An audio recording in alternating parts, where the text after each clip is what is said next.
Lahisang katulad mong nagsabog ng liwanag. Hey! Sounds familiar? Hindi ka memorize, dili ka pasaro sa PE. After 5 long years nga walay emisyo sa it's finally here. Og ang host is our beloved Mindanao State University General Santos CP. Wow. So, sorte kay taday kay naimbitahan ta as one of the officiating official for the baseball tournament for MSU sa Og kanagtugon mga itong mabosing nga itaod na dapat ang net before the game. Itaod na ito na unay dagang atik. O kay plastic mata, mga dugduk-duk na ito kung hay. Para yun nang naputay gihimo. Shoutout sa panang mga nitabang, nining pagtaod sa net, tila binasa akong mga players from Fatima National High School and from Mindanao State University Varsity. And most especially sa amuang cleaner and also the trainer of the MSU Tensan, Sir Alex Dante. Wow. Hey, baka Ibrahim yun.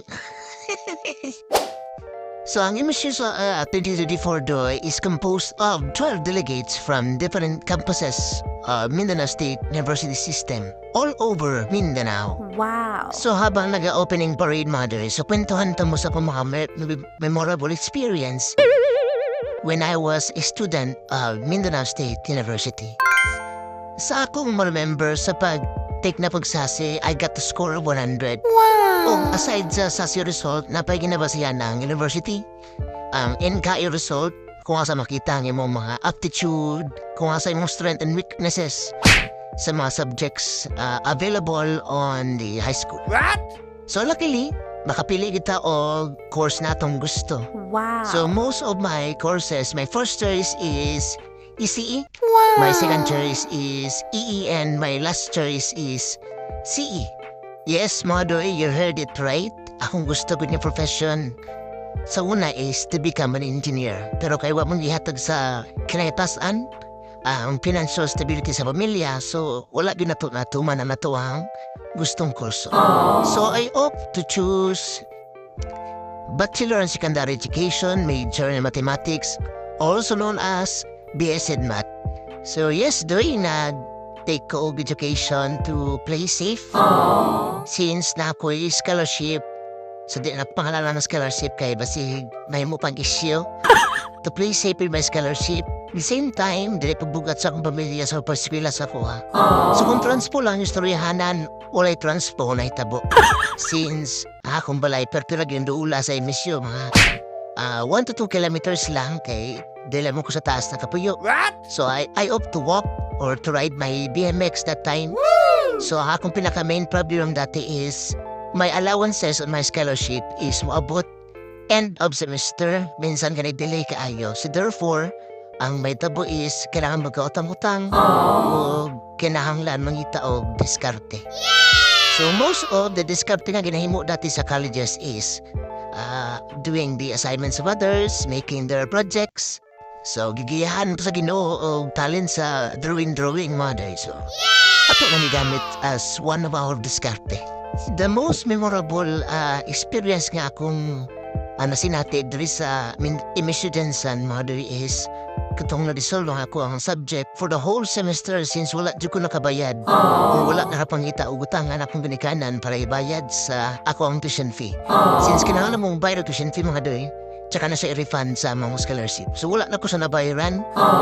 So gidissolve siya sa admin and I was not enrolled on that semester. Pero luckily, nagtabahan ko sa admin nga ibalik ako mga subjects. Since kailangan ako i-safeguard ang nagapa-eskwela sa ko which is my scholarship. Wow. Kadoy, unsa nimuhang most memorable experience during your college years? I-comment down below mga doy para atong basahon on the next vlog.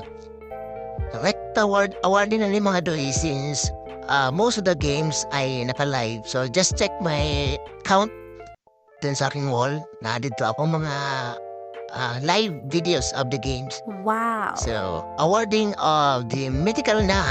So solid 9 players of the champion team from MSU Jensen is our Mythical 9.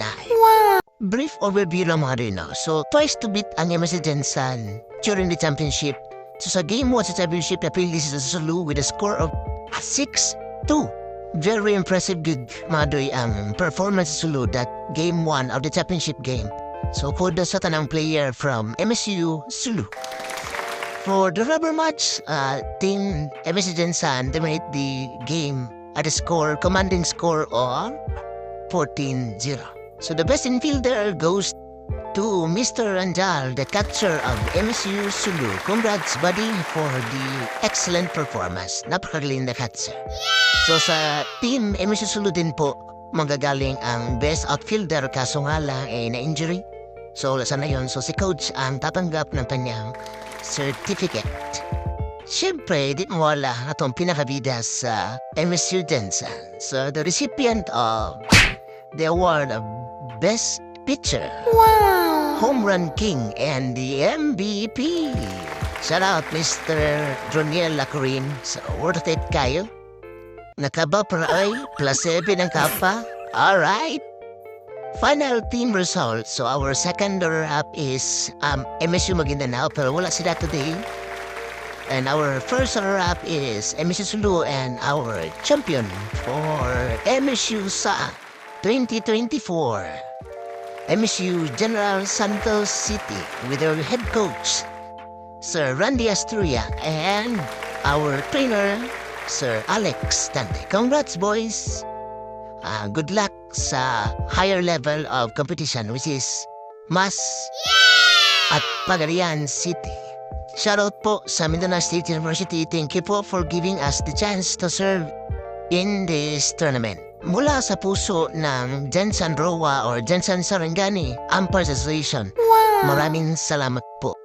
Please like, share, and follow naman mga doy. Bye-bye!